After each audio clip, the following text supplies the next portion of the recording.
So, welcome everybody back to Forza Horizon 4, and we're going to be doing racing for the years again, but this time we're in the 1980s, and yeah, we're getting there in once again the Aston Martin DBS Superleggera, which I seem to be in love with at the moment, because I cannot get enough of it.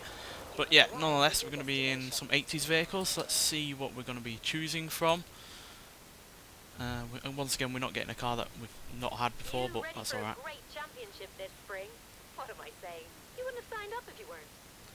So yeah, we've got likes of the Audi Sport Quattro, BMW M1, Ferrari 288 GTO, Ford Sierra Cosworth, the best Bond car ever, the Aston Martin V8, the Lamborghini Countach, Lancia Delta, Opel Manta, 944 Turbo, the rally car for the 959 and the 911 Turbo.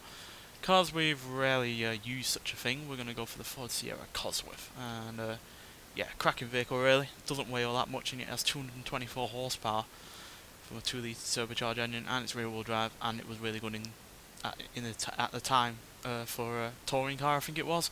So yeah, let's get in it and see what it can do in terms of cross-country racing, where it's a little less tarmac orientated, but still, this should do fairly well. And yeah, this is another one of those cars that I really wish I could review, but unfortunately can't, fully view it in Forza Vista. So yeah, it's one of the things I'm really looking forward to Forza Motorsport 8 in terms of whether or not they're going to have every car, or at least far more cars, viewable in Forza Vista mode, because yeah, it's the kind of cars like this that deserve to be fully seen. Right, so let's get going. Got another Ford next to us, got Lancias everywhere.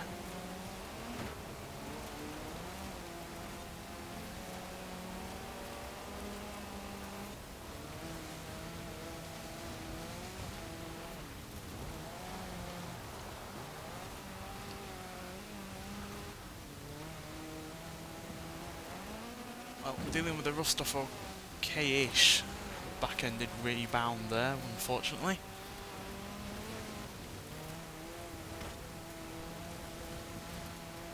Inevitably, the all-wheel drive Lancias and the like are going to be roaring off ahead. Surprisingly, the Quattro has fallen behind. Oh dear, we've slid out. Yeah. We don't have the traction of the all-wheel drive competitors here.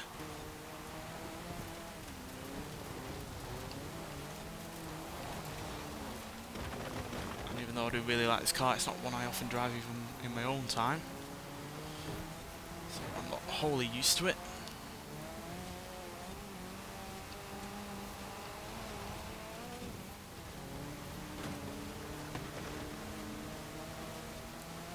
We're working our way up the leaderboard. Come on.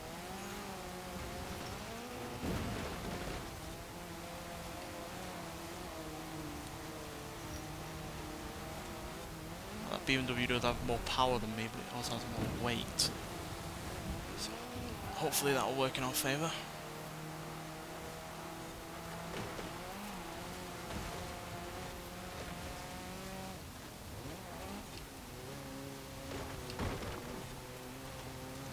Crashing through all these walls that does us in terms of speed. What is up front? I think it's a Quattro in second place. I think, is that a Ferrari? Can't tell. Well, the Quattro's in first place now, but there's something in second that I cannot recognise from this far back. Nonetheless, we are going to be beaten by both of them by the looks of things. Oh, it's the M1. Surprised that's in second place, to be honest, because that is a mid-engined rear-wheel drive supercar, or at least sports car. But we're going to have to just deal with third, unfortunately. Yeah, the Sierra did not come through there, or my driving didn't come through there, but still, it's a podium position and does give us a healthy 14 points on the leaderboard. But yeah, would have preferred a second or first place, because yeah, coming out in third with only 14 points doesn't set us in the best position, but it could have gone a lot worse. So let's move on to the next race. Right, so the second race, and I know what was our problem in the first race, we weren't in the properly designated colour for the Ford. The RS500 is well known for being in white, we were in black, and that was our problem. So we're going to solve it by going in a red Ferrari 288 GTO, because everyone knows Ferraris are in red, and therefore this should help us win. So let's get in it. Cracking vehicle from the 80s, easily one of Ferrari's best mid-engine rear-wheel drive cars, and yeah, famous for being used in Magnum PI with, I can't remember now, whatever his name was. Wasn't he? I think he was in, was it Tom Selleck? But yeah, he, yeah, famous for being in that old 80s TV show, and yeah, one of Ferrari's best, like I said, so yeah, should hopefully stand us in good stead for this race. Also incredibly rare, incredibly expensive, but also really rather quick. Unexpectedly, we're up against the Countach now as well as a 959 from Porsche, as well as a 911 Turbo. And a 944's up front at the moment, surprisingly. Whoa dear, sliding all over the place once again. Bit tail happy this episode. But we're still now in 4th place, which is a better position than we were in around this point in the previous race. Yeah, completely different car in terms of handling and characteristics than the Sierra.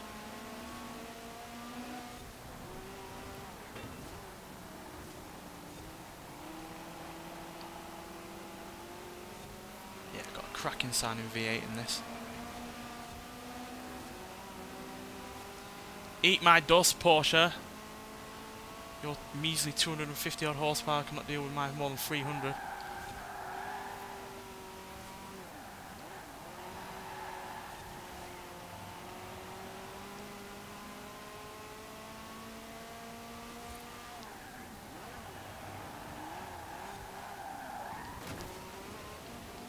Though you can beat me on the handling front, it seems. Or at least in terms of driving ability, because I don't have very much of that.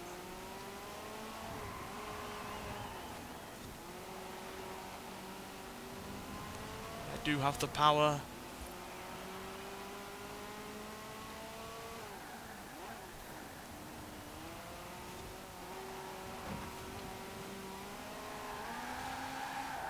The likes of this car really does make me wish we had more Ferraris from the 70s and 80s.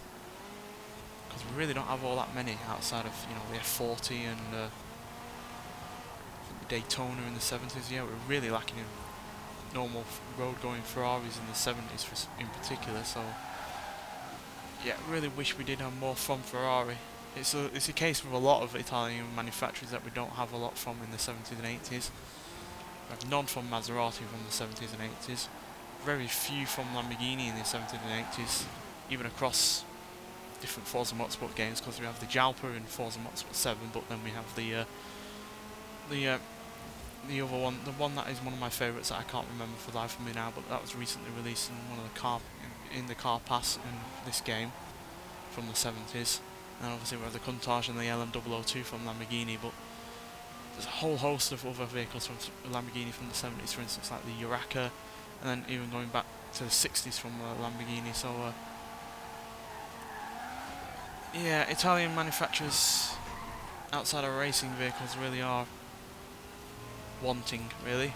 But nonetheless, the Ferrari has gained us that all-important victory, which we needed after only coming third in the Ford in the previous race. That puts us into first place, well, joint first place with the Peugeot 205 Forza Edition.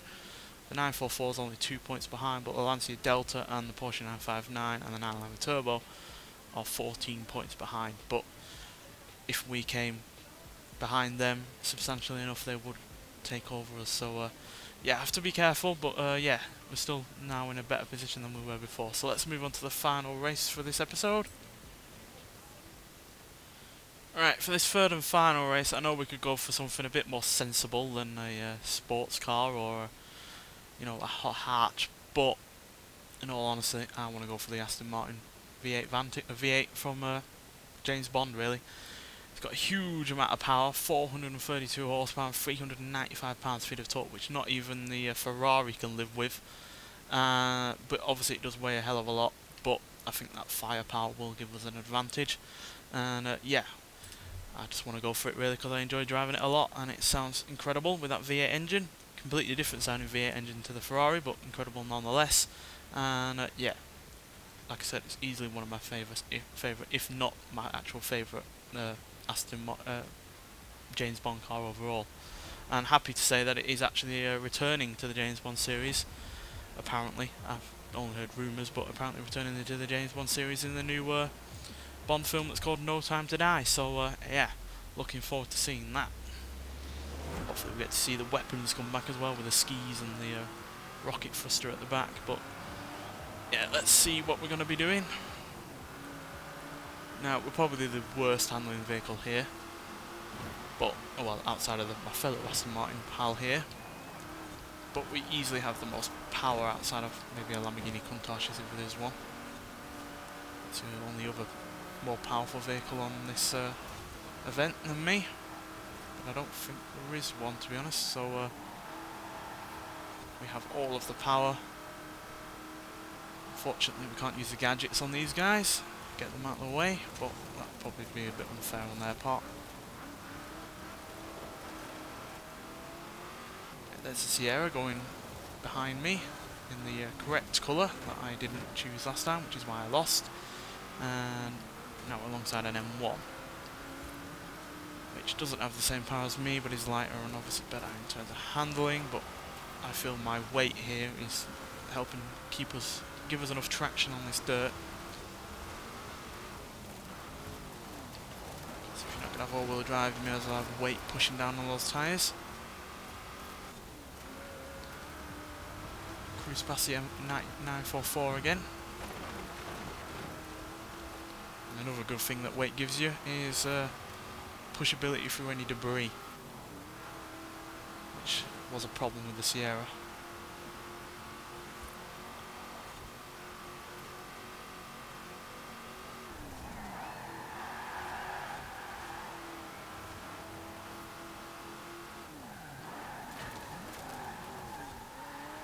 Smoking the German in two different ways.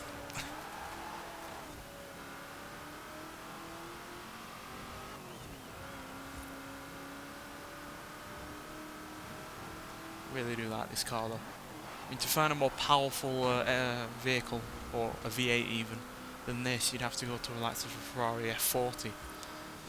And even then, that was probably one of the few other vehicles that was more powerful than this at the time.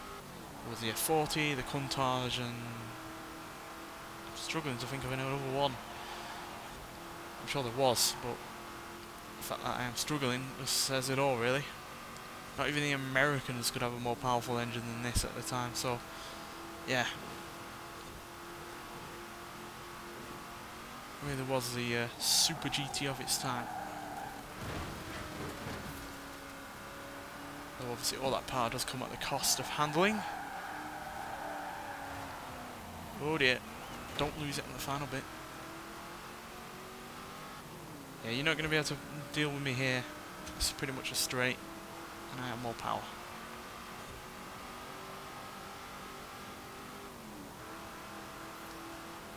Goodbye.